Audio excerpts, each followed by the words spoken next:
along, brothers and sisters, I would like to just read to you a list of some of the enterprises of the Nation of Islam. You know, this nation that they talk about that operates mom and pop shops. We'll show you exactly what the Honorable Elijah Muhammad is truly doing. Salam Restaurant, the Muslim import stores, the Muslim fish house, the Shabazz grocery store, the Shabazz bakery and coffee shop, Temple No. 2 clothing store and office building, the new sales and office building on 78th Street, the Guarantee Bank and Trust Company, Progressive Land Developer, Good Foods Incorporated, which is meats, produce, and eggs.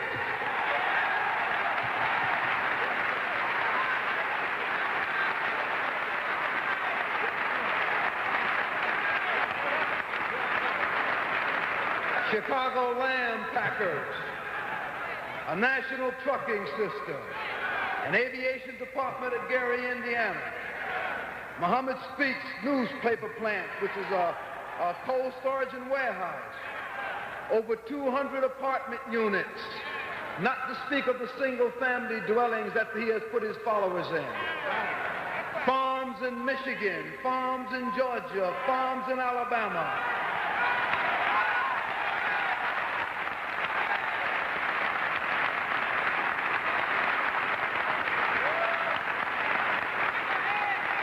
Over 150 temples in North America, Bermuda, Jamaica, and Honduras. Over 46 Muhammad universities of Islam. In the planning stage, a 500-bed hospital, a new Islamic university, the Temple No. 2 renovations, and the new university at the Temple No. 2 on Stony Island Avenue. The Cottage Grove redevelopment plan, which runs from 78th Street to 87th Street on the east side of Chicago, east side of Cottage Grove, in the design stage. The Phoenix, Arizona development proposal, which is also in the design stage. Salam Snack Shop, your supermarket, Shabazz Barbershop, Shabazz Restaurant, Capital Cleaners, National Clothing Factory, National Fairs Factory, and again, residential homes. This is what our leader and teacher, the Honorable Elijah Muhammad, is leading us to.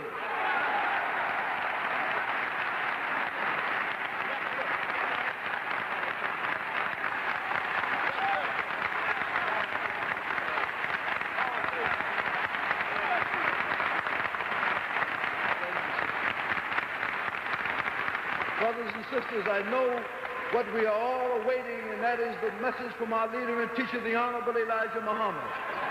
So in closing, I would like to say just this, that the followers of the Honorable Elijah Muhammad have distributed in the hells of North America during this past year over 34 million Muhammad Speaks newspapers.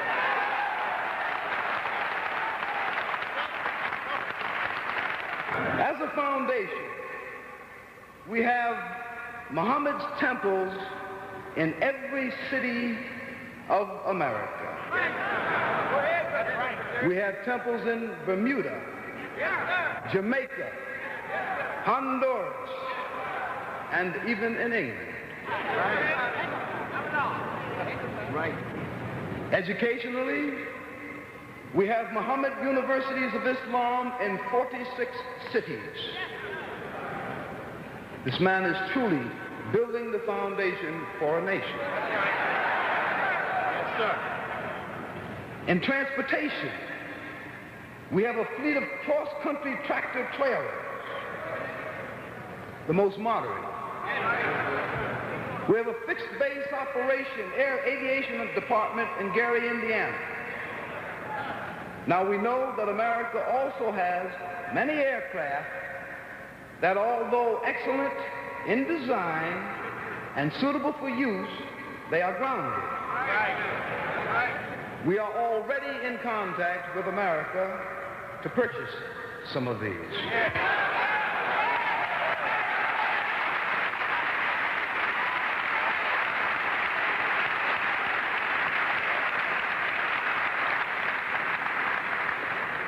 Under the leadership of the Honorable Elijah Muhammad, we are negotiating for the purchase of 2 or 3 cargo ships to carry across the ocean the various products purchased for our people in foreign countries.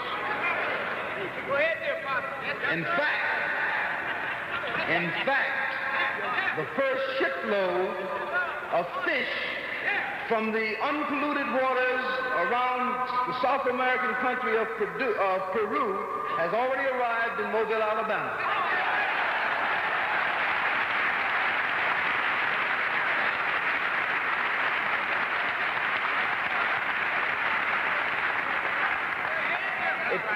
It carried with it some 1,000 metric tons of fish, or roughly 2,200,000 pounds. The second ship is already on its way.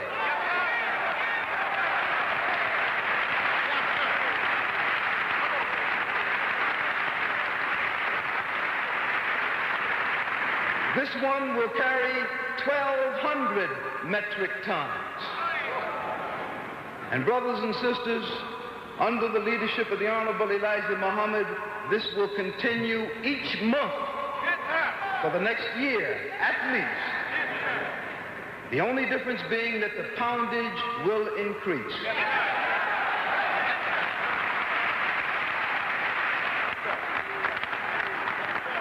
So, brothers and sisters, this is some 59.4 acres of land, which the Honorable Elijah Muhammad will use for uplifting projects, like universities and hospitals.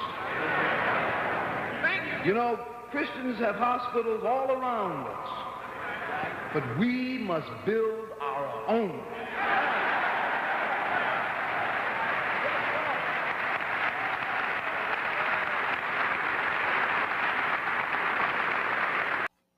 I appeal to all Muslims and to all the members of the original Black nation in America to sacrifice at least 5 cents from each day's pay to create an economic savings program to help fight unemployment, abominable housing, hunger, and nakedness of the 22 million Black people here in America who continue to face problems. This would not interfere with the government's program for better housing conditions at all. It will only aid those who have never known anything in the way of help, and those who do not even know that there is a governmental housing act to help dependent people. There are thousands of our people living in worse conditions than dogs and pigs. At least dogs are not bothered with too many rats and roaches in their houses because they kill them to keep out the uncleanliness and filth which dominate and create bad housing conditions. We hope to set up a committee to teach and force our people to be clean. The Committee of Cleanliness. Oh, we need that. We already have such a committee in effect among the Muslims. It compels our people to clean our bodies as well as their houses. If you have only one suit of clothing, you should wash it and press it each night so that you can wear it the next day. If you are not able to have your hair trimmed at the barbershop, you should take turns and trim each other's hair. You must shave yourselves and look like men. And our women should clean up. You do not have to have a dozen dresses. Just keep the one you have clean and pressed. Until we enforce cleanliness among the people of our nation and get them into the spirit of self-respect and the spirit of making themselves the equal of other civilized nations of the earth, we will never be recognized as being fit members of any decent society of those nations. Welcome back, welcome back, welcome back. Happy Monday. Welcome back to On the Shoulders of Giants. I am Joseph Ward, and we're continuing our reading and review of Elijah Muhammad's message to the Black man in America. Starting off on the chapter Economic Program, which is page 192, and I read from page 192 to page 205 of Economic Program. And as you can see in the video that I have before this and the opening reading, we're talking about black economics, tying this back to our Powernomics book review, right? Black economic plans, because Elijah Muhammad has an economic plan, but Claude Anderson also gave us an economic plan. We could probably merge the plans. I'm just saying, one that we don't have to go like one plan is better than the other. We possibly could merge the plans, but we have to look at both plans, right? But the idea is we don't have to sit around and wait on somebody to give us what we need. We covered this last week, right? We talked about a situation. Well, the example was used, situation with Taraji P. Henson in Hollywood. She's crying about not getting what she feels that she's worth. So what's the solution to it? Well, do for self. Now, this is going more into an economic plan of helping us grow our economics, grow our economy. So Black America is not totally 100% dependent upon white America for everything that we need. We need to grow, produce, manufacture, build everything we need. We need to create it for ourselves, and we need to sell it to ourselves, and we need to circulate the money within our own Black economy. Matter of fact, a Black economy needs to be created.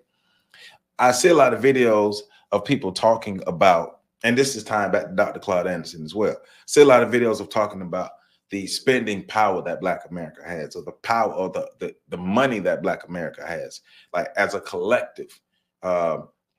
What, $2 to $3 trillion as a collective, you know, but that's potential energy. Let's not get it twisted. They use the word spending power, but it's potential energy. And it's potential energy because, like Dr. Anderson said, it's not aggregated. If Black America's wealth was aggregated, yes, we could be a $3 trillion economy. But because we're not aggregated, we really don't have a Black American economy. We don't. We're Black people who are within a white economy. Now, when they take all of our money and they add it all together, they see, hey, this is what Black people could have.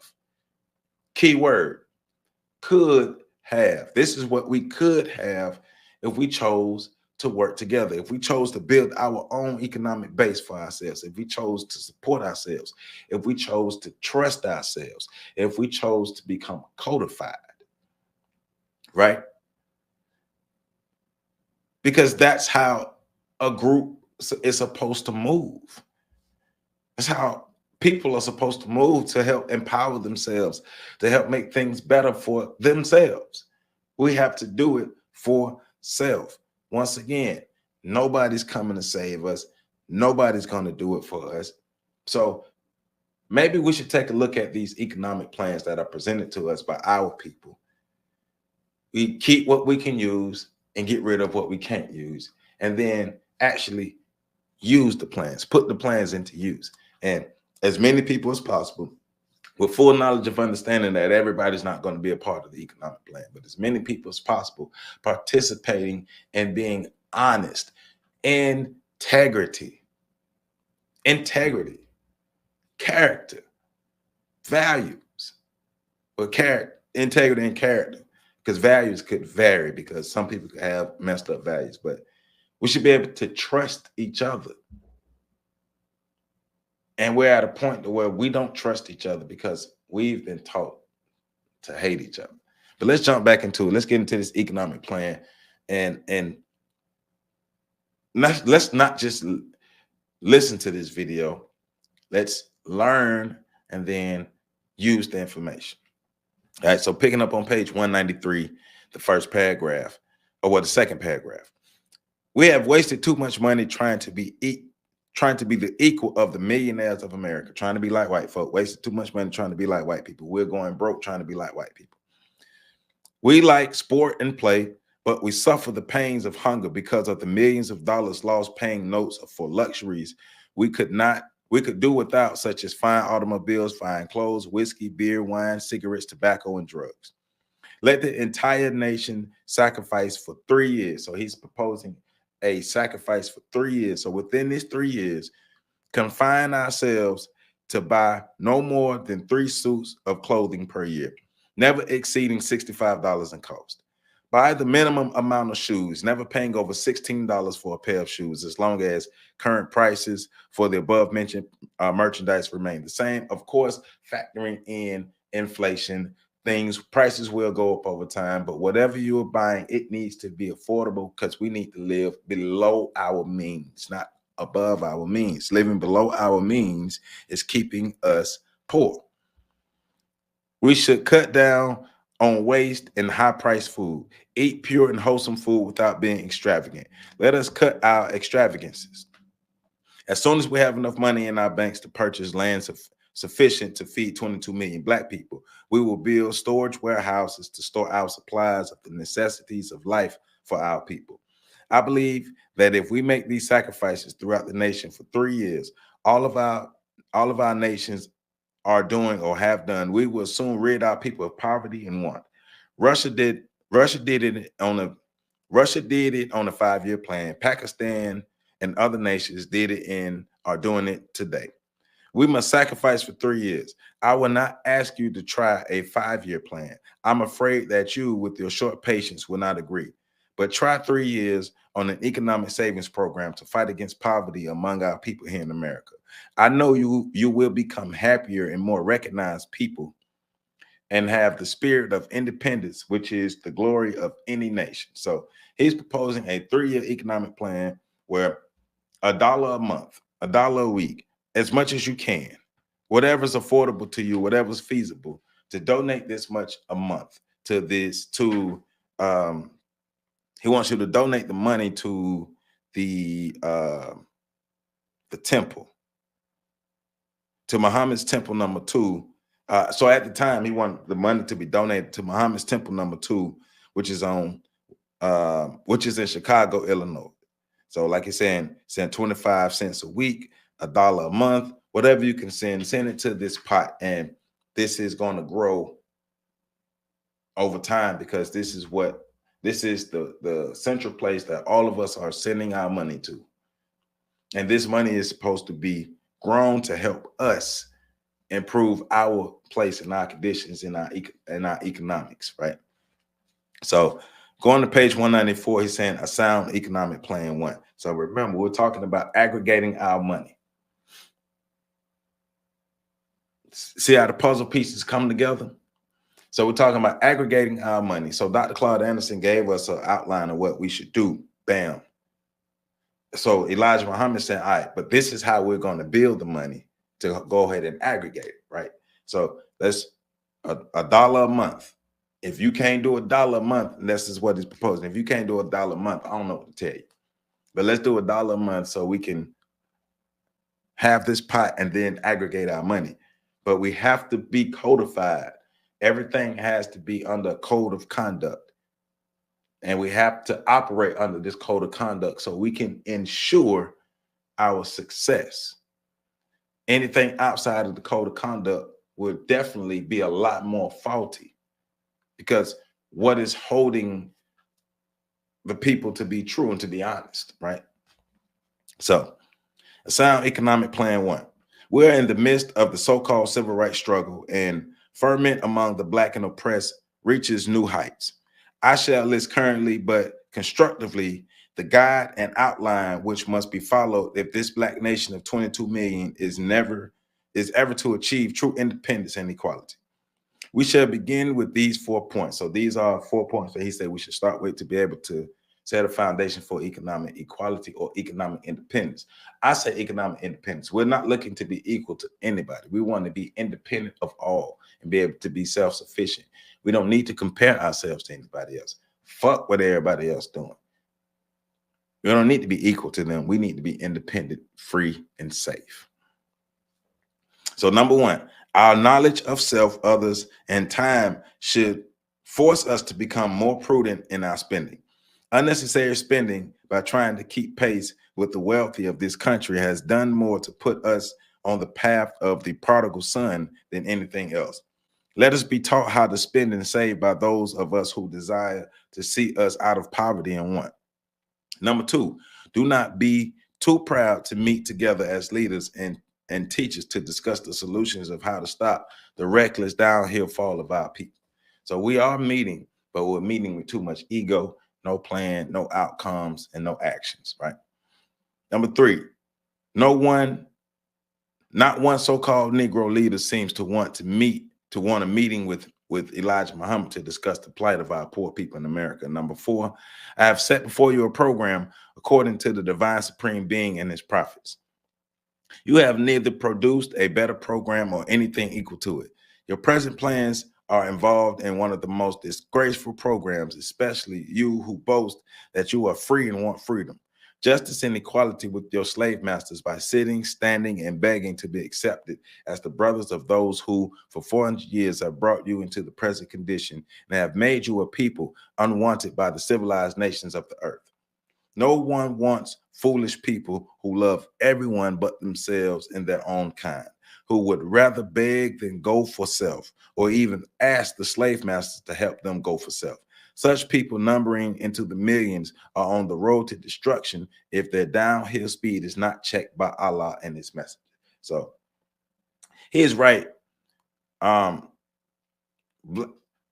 other nation, no other groups of people have a need to respect us because we haven't given them anything to respect.